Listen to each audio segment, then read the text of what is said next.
Welcome to the Energizing America podcast, where we talk all things energy, why we need it in our business, communities, and life, and why we really need it in the oil and gas industry. But excited to sit down today with Mr. Walker, Matt Walker, owner of Walker Inspection, and chat about what in the world is going on in the oil industry and the energy industry. So, welcome, Matt, and thanks for coming on with us today. Appreciate it.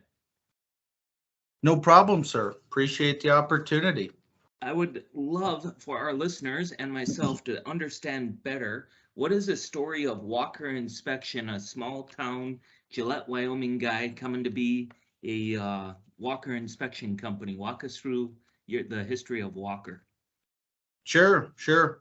So Walker's kind of a multi-generational thing, but it's kind of a unique story. Is actually my dad started Walker Inspection in 1986. Anyway, oil field service company. Only he was a drill pipe and tool inspector. So hence the inspection part of it was he was actually doing, oil field inspection work. And then when the oil field slowed down, I believe in the mid 90s, we all he stopped doing it, and then we all wound up just going and working on drilling rigs for the next 8 years. And then when this new oil field popped off in about 2010, me and my brother picked Walker Inspection back up and started it again as a pressure testing company. So, like I said, it's an older company, but it kind of lingered there for quite a while, just doing odd things here and there. And then after me and Andy, that's my brother, we got tired of roughnecking. We picked that back up and then started to figure out this, oil field pressure testing thing. So, like I said, him and his brother ran it, my dad and his brother, and then they actually bought these drilling rigs, and me and my brother ran them. So it's always been family stuff. The four of us have always been a pretty good team, and actually now it's just my dad, my brother, and myself. My uncle, we bought him out, and he twisted off to Arizona. So anyway, yeah, once everybody was tired of roughnecking, we figured we had to figure out how to get on the other side of it. So Yeah, well, I would imagine that roughnecking experience probably has been a pretty big help for you as you went forward. sure, yeah, when I built my first BOP test rig, which is primarily where we operate in that space, is underneath the drilling rig testing safety equipment.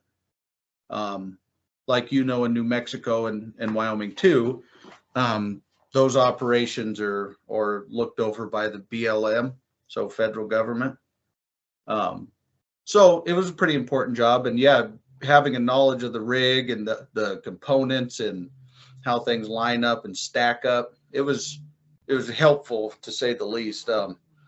Nothing would have prepared me for what was coming, but at least I think that's a cool part about business, and I don't yeah. care what industry you're in or entrepreneurship just in of itself. People are like, dude, where'd you learn how'd you get where you are? And you're like, I don't know. I just woke up in the morning and I put my boots on and I went and repeated, and stupid fins just keep doing dumb things, and eventually Yeah. there you are. Yeah. And by the way, I don't know if we ever make it. That's a fascinating part. People are always like, how'd you do it? And you're like, do what? You're doing the same thing. You're getting up every day and putting your boots on. Yeah, I've I've got quite a few employees now, so I get some of those kind of questions, like, what about this and how'd you get here? And same thing, like, well, I don't know, dude, I don't even have an office. Have I made it? What are you talking about? I if you want to know what I know, before you go to bed, you listen to like experts talk about taxes on YouTube as you drift off to sleep to make sure you're not missing the boat on something. Yeah. Well, I don't know. It's a crazy world. My mind's consumed not with money, because I'm not a material guy, like I said, or else I'd, be a little different. But the quest, like what are we doing? Why are we doing it? Well, I was put in the oil field, like from birth. Like here, my dad works there. I went to college. I grabbed up a little construction management degree. Not really my gig. It did help me with some management skills in the future, but oil field was my space. I did good at it. I networked well. From a young age, working with my dad, I'd learned how to deal with men and talk to men about, business, or not business, but jobs, and, how to get from point A to point B. And so, that's a huge advantage that I guess my employees wouldn't have had. Right. Their dad wasn't dragging them around from rig to rig, introducing you as, the helper or whatever. It was cool, but. So your dad must be moving up in age, and he's still involved in the business, even though you and your brother are taking off. Yeah. So, yeah, I think he's not he's like 63. Okay. But still, find me other 63-year-olds still willing to work in the oil field business. After all, I mean, 1986, you slow down mid-90s, you kind of put the business on pause back at, then Yep. 2000s amp up, Gillette's kind of booming, the shell play takes off, and Yep, you and Powder Andy River approach your Lights. dad and you're like, hey, let's do pressure testing. Yeah, so he, when we whipped up the pressure testing idea, the first day he made it clear, I'll be back here. You go out there. Like he don't get me wrong, he'll still get down and get after it, but he was done managing by that point. He, like I said, he had quite a few years in of running crews and people, and he's like, he wanted to be a part, but he didn't want to be the boss anymore. And he hasn't. As crazy as stuff's got, I'm sure he's had to go home and like just bite the wooden spoon, baby. Like, but he don't dink. He doesn't get in your business. And that's good, because in this business, decisions have to be made so quickly. If you had to go through, and I have a business partner, my brother, Good. and we used to have a couple other shareholders, but during COVID, they got freaked out and we bought them out, and it worked out in our favor. But Yeah. to run all those decisions through too many people, you don't got time for that. There's everything is urgent. So speaking of that, you've went through these crazy markets, right? There's been some high times and some low times. I seen a post from yours back in 2020 in the Permian Basin, thanking your Permian team for all that they're putting up with. And I promise, guys, we're going to get through this together and we're going to come out stronger. Conversely, I've seen some posts from yours saying like, boy, we've built over 100 operators in the last month. So you've done some highs and lows.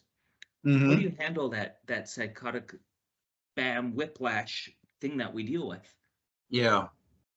Well, I don't handle it probably any differently. Like it gets dished up on my plate, like, without any of my own, here it is, chow down. So I'll tell you things that I've done in the past. Like I said, is what I meant in some of those Permian texts was Wyoming got to a point where there was 0 rigs. Colorado got to a point where there was 1 rig. North Dakota had less than 5.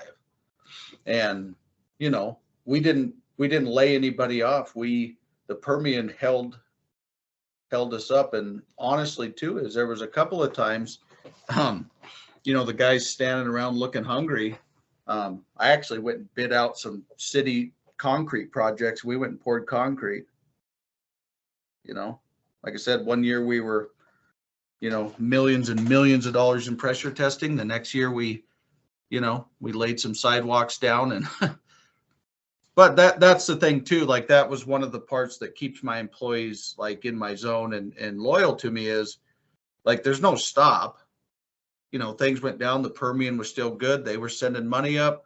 We found things to do to cover our wages. So, the swings though, like I said, I honestly, I find the upswing harder than the down. I've been bit in the past trying to ramp back up for something that wasn't going to last. and the expense doesn't quite reach, you know what I mean? The money that comes in later doesn't quite reach what the expense was for the ramp up. Um, so the lows are terrible, but the highs are just as bad. That's one of the things that, like, I'm really fortunate right now that oil and gas is just kind of steady, and we didn't see the rig count jump like we did in 2014. You know, just because the expense of rigging back up for it's too much, and then it's like I said, in those 100 operator days, um, yeah, just every company, just anybody you can think of, just was either drilling a well or completing a well or putting one on production or, you know, cleaning one out. And anywhere there was a BOP or a frac job or a what, you know, what have you, coil tubing unit, we were there throwing pressure on it, making sure it wouldn't burst. Yeah, my office staff was insane that time. I mean, and two, you probably know this, everything's automated. So we had like 14 automated companies we had to submit invoices to and pretty much do the paperwork for them, which you could hear the girls up front whining about that. But Yeah, it's a fairly interesting, you touched on that the highs are almost tougher than the lows, or that they are tougher than the lows. And I found the same thing. I was telling our finance team in 2020, like, hey gals, now you'll get to experience where life feels really, really awesome. Money's going to be coming in for the last 6 months worth of work.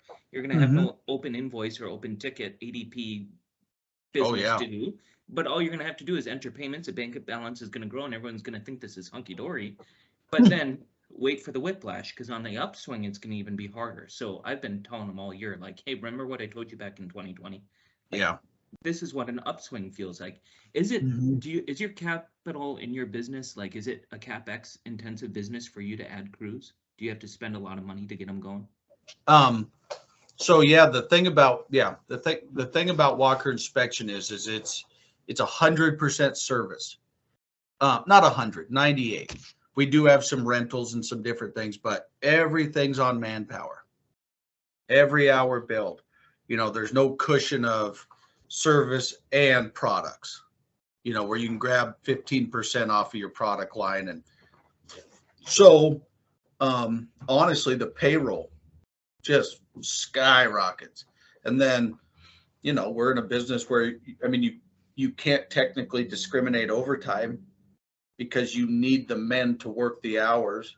I mean, you have to find a fine line, but safety training, I mean, the amount of money that we have invested into an employee before they ever touch the field, you know, when we hire 30 men, you know, like before our employees hit the field, we're pretty close. We're invested about $2,000 in that employee. So when we do these hiring events and pull these employees over, I mean, if you have 30, you could be 60 grand in safety training. And then, you know, we provide benefits and housing and travel, and, you know, you haven't turned a dime and you got 100 grand in.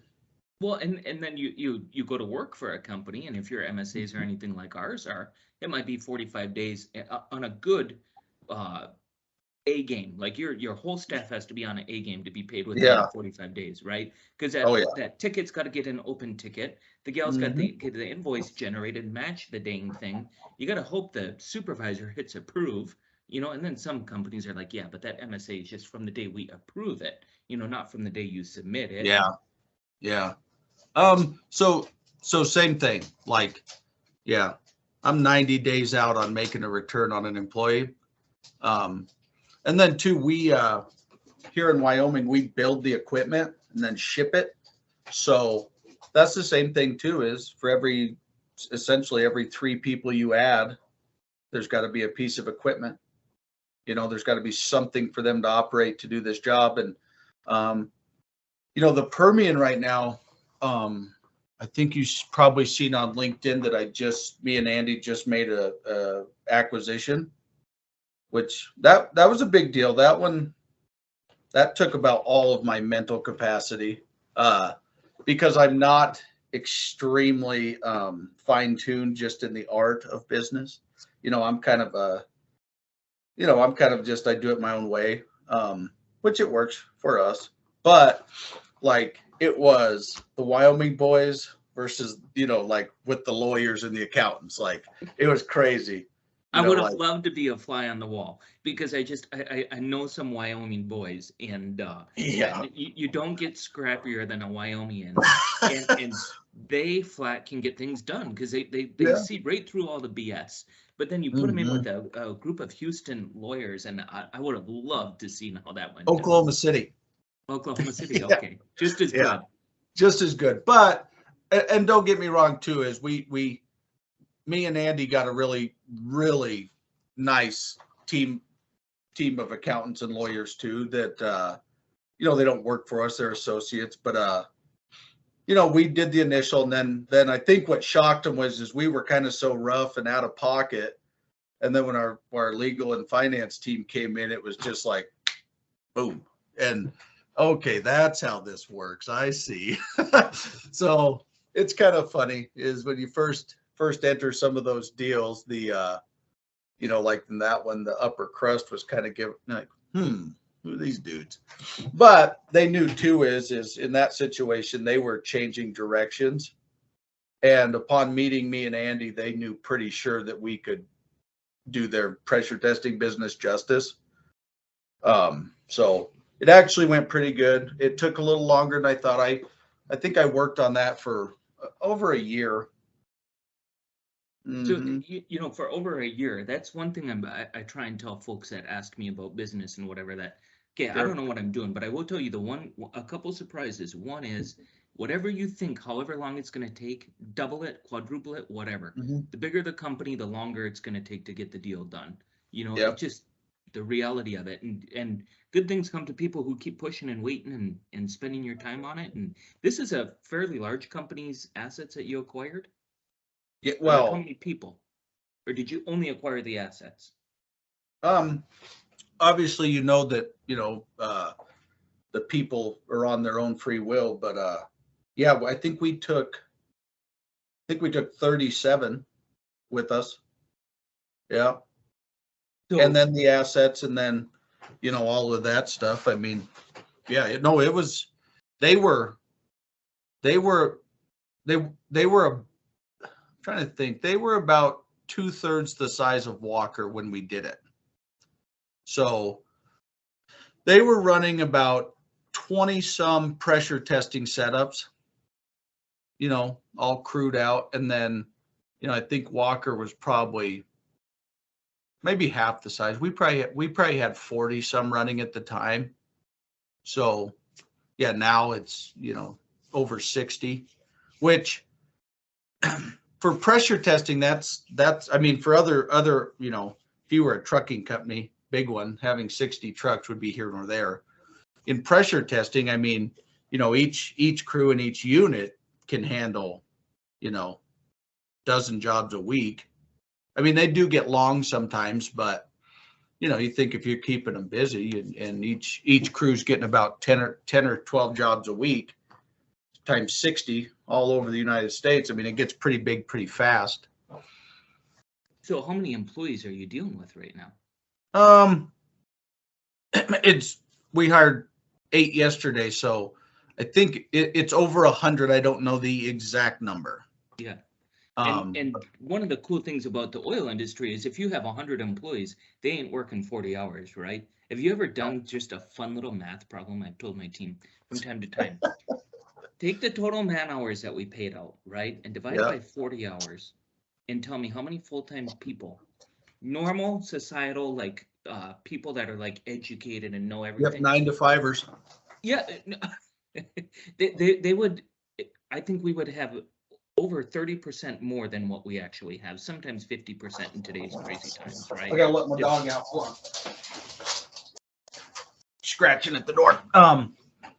Yeah, I'm with you. I mean, we do too, is we hire people once the hours get to a certain point, we start hiring, additionals.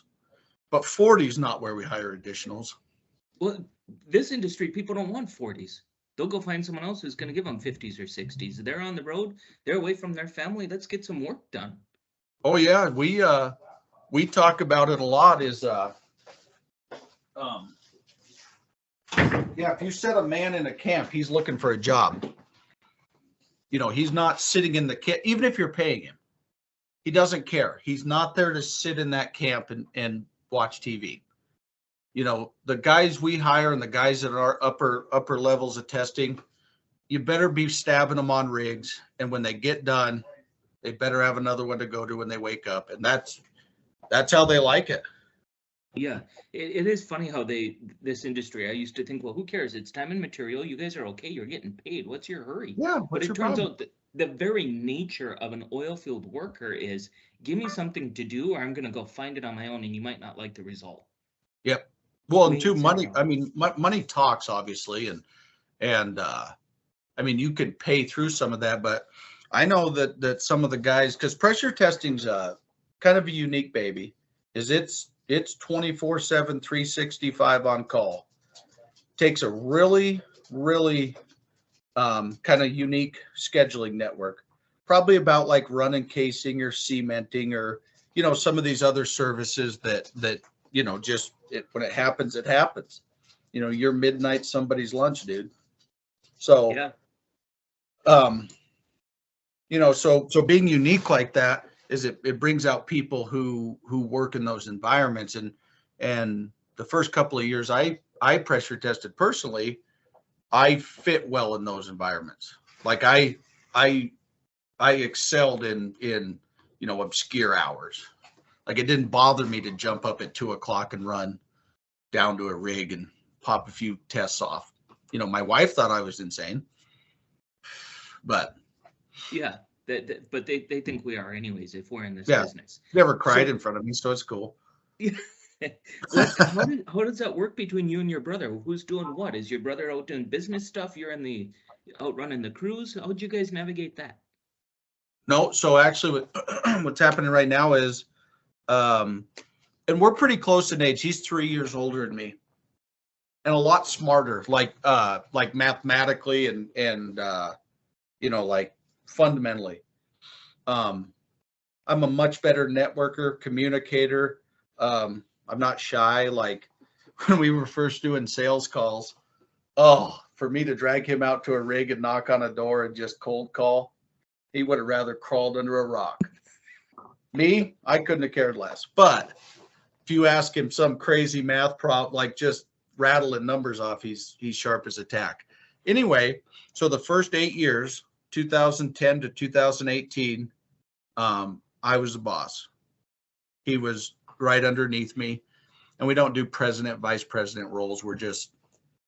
He knew I was the boss, and you know, he did, you know, vice president type stuff and picked up a lot of loose ends that I was dropping.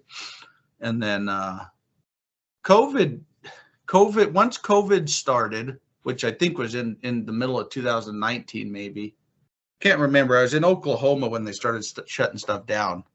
And so obviously it slowed down to where the Permian was running okay, about 30%.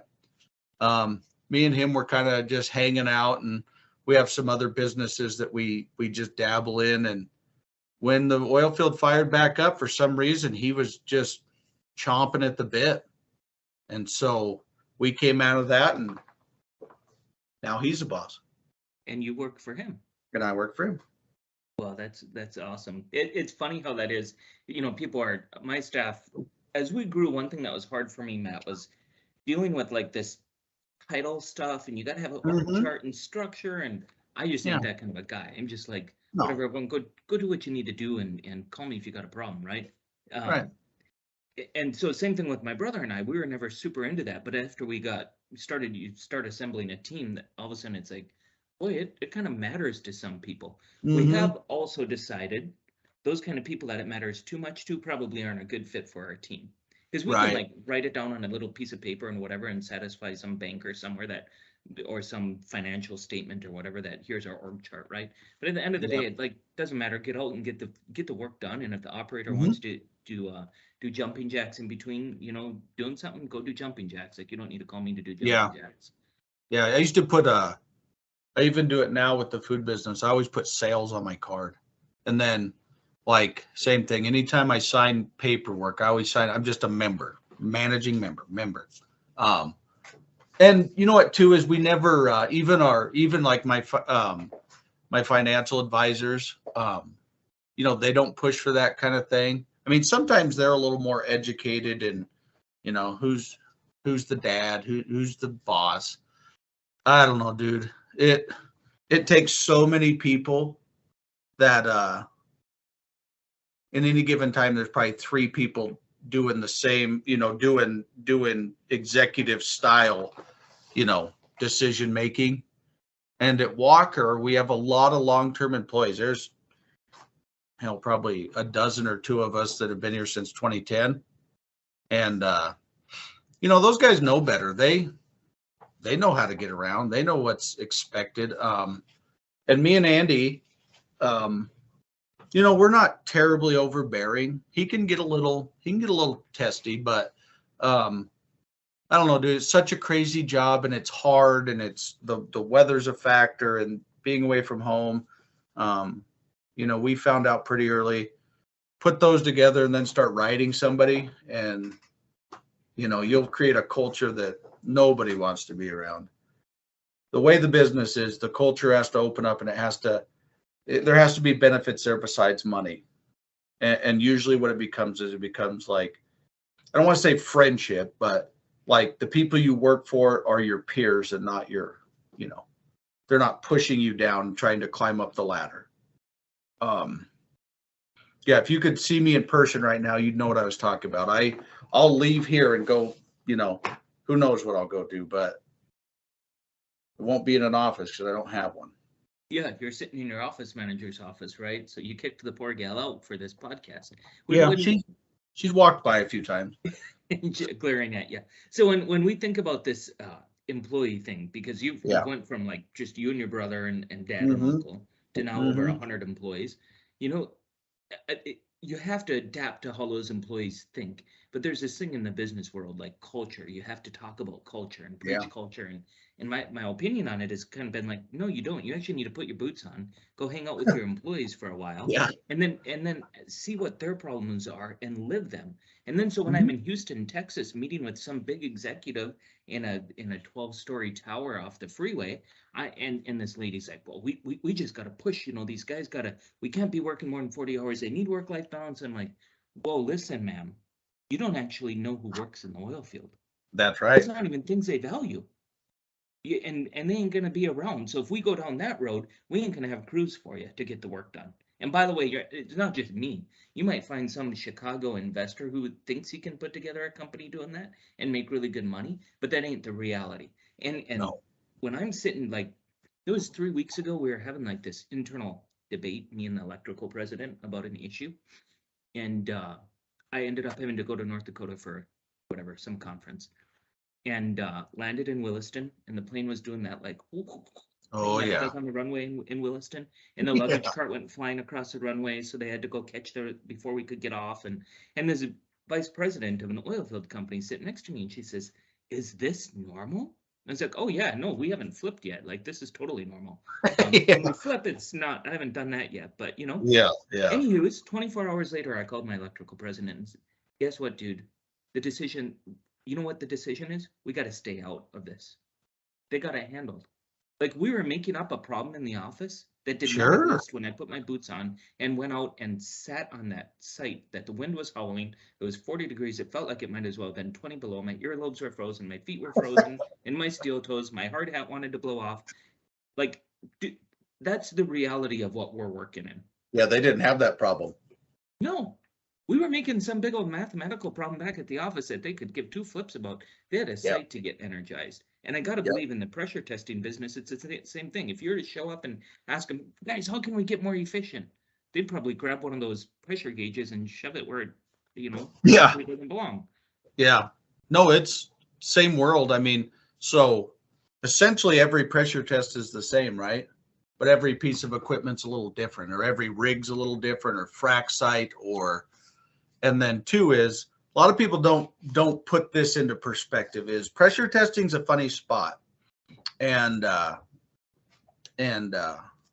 call it you're almost like the stepchild. You are testing a drilling contractor's equipment for a oil and gas operator. So, you know, they're required to have equipment that can do the job. And that's what the oil and gas operator is looking for. So here you latch on to you know, so-and-so drilling companies, BOPs.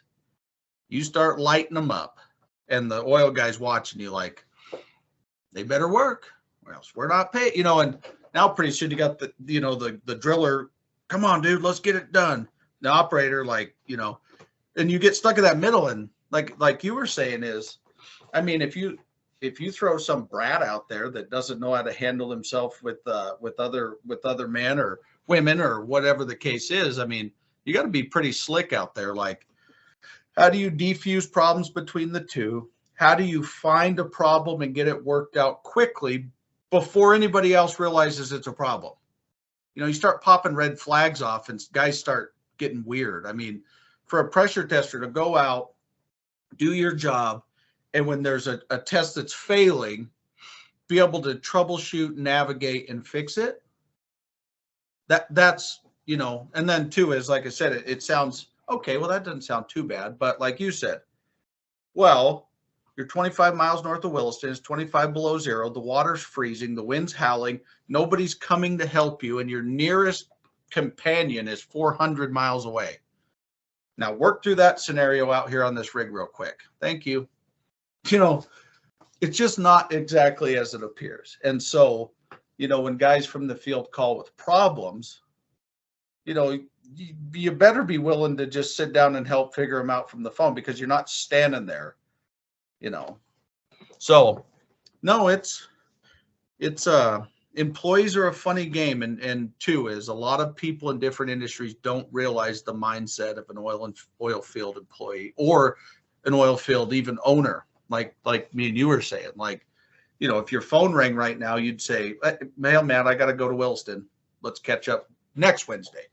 I'd do the same. I mean, you know, it is what it is. And those guys, like I said, they like to work. And if they're on schedule, they work as hard as they can. They go home for 10 days, reboot, come back, pull a 20-day shift, and they better be houred up. That's what they're looking for. Yeah, right. I think it's really the lesson for me in the culture world, or war and the business thing and all these business books. It's like, no. What it requires is the owner of the business, a manager of the business or whatever, to live the same life that the employee is. If I expect the employee to answer a call at 2:00 in the morning, well, then I better be willing to hold off on my meetings this week and head down to Carlsbad, New Mexico, or to Muttonville, Michigan, Marshfield, Wisconsin, wherever the gas company's got the job going on that just went south. I better be willing to do that exact same thing. And I just think that's missing in today's world because of what we started with. People think, oh, well, you've made it. You're successful now. So like, and by the way, I don't know what defines that, but there's a lot of unsuccessful people who know what it looks like. You know, they figure that means that, I don't know, you have conferences and you sit in a conference room and you have a gal bring you coffee or something, you know, and it's so far from the truth. So when I first started a field office just outside of Denver, is so Anadarko at the time was a big player right outside of Denver, and I loved working there too, because I don't know if you probably have, if you've worked out in the DJ Basin much. Nope, I haven't.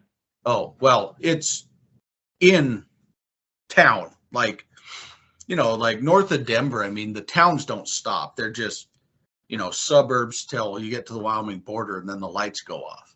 But yeah, so you're at like I always thought it's funny, in Wyoming, you drive 180 miles out to the rig, be in the middle of nowhere for a day.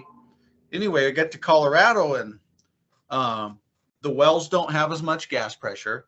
They're a little bit shallower, and it's easier drilling, so they go faster. The rigs are a little smaller. Hell, you're sitting there on a rig, and you can see a Chick-fil-A across the street. Like, boy, I can't wait to get this done. I'm going to go. And I'd never experienced that. So when I first got down there, I mean, I just slept in the truck. And then when it got busy, I just called my wife and said, hey, grab some stuff, and I'm going to get us an apartment. And here we go. So stayed down there 6 or 9 months, and the kids were little enough that they didn't have school. And Just started building some infrastructure. And, that the Colorado stuff has been one of my most important assets. It's just been such a steady, returner for us. And Denver's a big oil field hub. There's a lot of brass in Denver. So operating and having that zip code going on is important for, like connecting the dots to where me and Andy try to do this thing in pressure testing where we want to work for multiple operators in multiple basins. We want these companies to know that the exact same test that we're doing in New Mexico or Wyoming under the strictest federal guidelines is the same test we'll do in Colorado where it's private land and the same rules don't apply. Or if you're in Texas, Wild West, and I don't know all what applies there, but there's plenty. And that when we build a procedure, it'll fit their policy. And then they won't have to worry about, all these things like, Joe Blow comes out and tests it his way. And when they get to the next federal pad, nothing will work. So we've done a really good job with that. Is like, we've got some companies that we work 90% of their equipment in every basin except Pennsylvania. And that's a big deal to them and to us. And I know we've been recognized for it in their world. We've been pulled in on some and been the keynote speaker in some conferences that the oil and gas operators put together about just being transparent and like stacking, like, here's how we do it in Wyoming, Colorado, and everything's got a procedure. It's all the same, but it's defined based on the area and the pressure and the equipment and the temperature. We've built tons of winterizing practices. Well, we don't have to use those in Texas very often, but North Dakota, Wyoming, Montana, and Utah, that's their go-to. Like, this paper, do this, and we help create those papers. That's awesome. Do you find that helped you navigate some of the ups and downs being in multiple basins with multiple operators? Oh yeah, because like some things that would happen was like take Wyoming and Colorado is we have a really strong presence in the completion end, which I guess if you're clear out on automation and some of that things, I'm sure but it might be unclear to some of our listeners too, is drilling rig moves off, goes to the next one, and then a group of teams come in to start to bring this thing on. There's drill out, there's frac prep, there's flow back, just world happening out there, this city that's trying to get this beast to come alive. And we have a big presence in Wyoming and Colorado of working all the way through some of those things, because at every stage there's something that's going to handle a serious amount of pressure, and it's probably going to have guys standing over it. So those kind of gigs lead into where our good operators, they would let us come in and start working on some production stuff too, where, production went the whole time. They might not be drilling, they might not be fracking, but they're producing the product. And there's certain intervals where they probably necessarily didn't have to pressure test the equipment just because of federal guideline, but they did anyway. And we were grateful for that. It wasn't much, but and that helped with, or that was built by, some of these relationships we have, like, especially take like Anadarko. That relationship is 15 years, not to mention when I was running a drilling rig, I was drilling wells for Anadarko, and some of the same guys crossed. So there's another 8, and it gets to where, some of these guys I've known since I was 17 years old. And it's such a small world. The more people in the business, the more it just expands upon itself, and then you keep running into each other, and it is a crazy cool world. But how do you navigate if you have all these local relationships? And then plus, you obviously have to show up at the corporate offices and deal with the suit and tie guys. Sure. How are you bouncing I don't do suit and ties. Yeah, no, I don't do suit and ties. Actually, funny thing, my dad drives him nuts because my dad's really clean cut, well dressed. I'm not. And it's not because I'm rebellious or weird either. It's, I got a good sense of myself. Anyway, we would roll into some of these corporate offices and man, he would be just beside himself. And I always told him, I said, I want them to see what they're going to get. And the other part is the guys that know me, they know what to expect, but they also know too on the field level side, nobody with a suit and tie is going to come in there and do what we can do. I can't do anything, what we can do. And he got to where he finally embraced it. Like, just let this crazy bastard go in there and get after it. Who knows? I don't know, but yeah. So how do I navigate those? So LinkedIn, 12 or 1,300 contacts on my phone. And I text, dude. I keep in touch with those guys. I mean, the company representative from, company X that's now, I don't know if we're supposed to say company names or not. Yeah, probably shouldn't. Leave Okay. them off. Yep. Company X that now's the drilling super. Like, I keep in touch all the time. I got about 50 or 60 men that I've worked with through the years that we talk, we hunt together. They come up to Wyoming during hunting season, and I got a little spot up here with a cabin that it just doesn't have actually anything to do with hunting. It's about hanging out and, drinking a beer and, talking trash. So those guys are always around, and they, like I said, that circle keeps growing of Right. guys that I talk to every week. And you ain't, in my experience anyway, one thing that you have to do is not change who you are just because you're talking to the rig supervisor or the rig people or the local supervisor.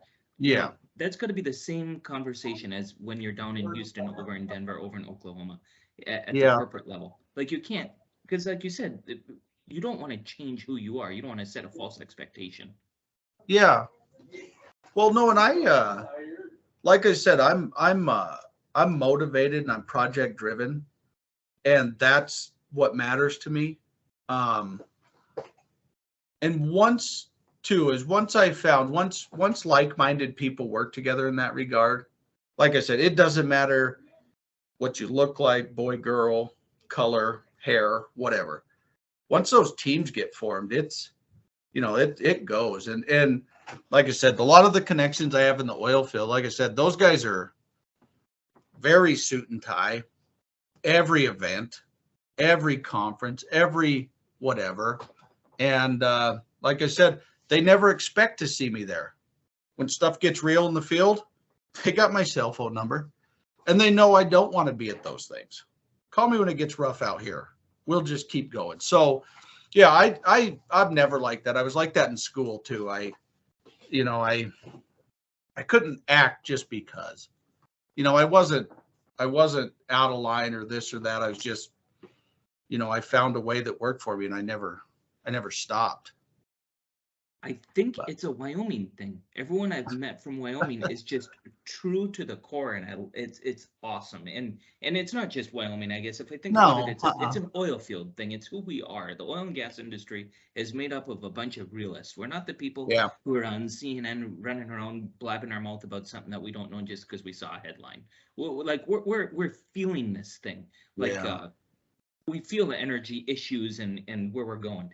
But if you just acquired some assets in 20 different some setups down there, you must be pretty bullish, or whatever the word they use, optimistic about the oil and gas industry, and where we're headed. You're feeling pretty good.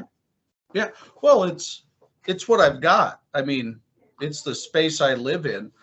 Things I know are sure, they're going to try to reduce, oil and gas output to try to pull some renewable energies on. And I'm plumb fine with that too. I am not an oil and gas or die. I mean, I don't like the wind energy thing because I think it's false hope and it's ugly. But if you can find some other sources, that's cool. I mean, just don't mask them. But no, that's what I do. That's what we do. We work in the oil and gas industry, and honestly too, there's a lot of opportunities civilly for pressure testing, pipelining and municipalities. And I've done some government jobs in Salt Lake City, precision bolt torquing. There's a lot of opportunities there. I mean, it doesn't necessarily only depend on the oil field. The oil field's just the space that I like to operate in. But yeah, I would, I don't look long term. I mean, my business will be around in 20 years. I don't know how many dips in the road there'll be, but I expect to get 3 years out of this one, like 3 really good solid ones before we see some heartache. And by then I'll be situated. Yeah. So, and you obviously played with that in your head when you went and made that acquisition, that how far is this going to go and what's my return going to be? But sounds like Mr. Scrappy, you just knew it was a good deal, so you went for it. You knew it was going to be a good fit. Well, yeah, few things is anytime you, in my experience is, they had something they wanted to do and it left the assets undervalued.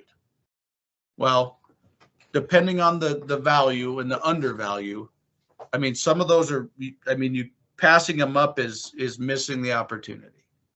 So, that was a big thing for me is their direction shift and the speed in which they wanted to do it. And I have to assume they were fixing to try to make a pile of money somewhere else, but manufacturing is where they're headed. But it left this pile of assets that technically are unusable to anybody but a pressure tester. And as me and Andy worked through the numbers, I mean, it was so undervalued just based on the situation that we couldn't not. And then how this goes is by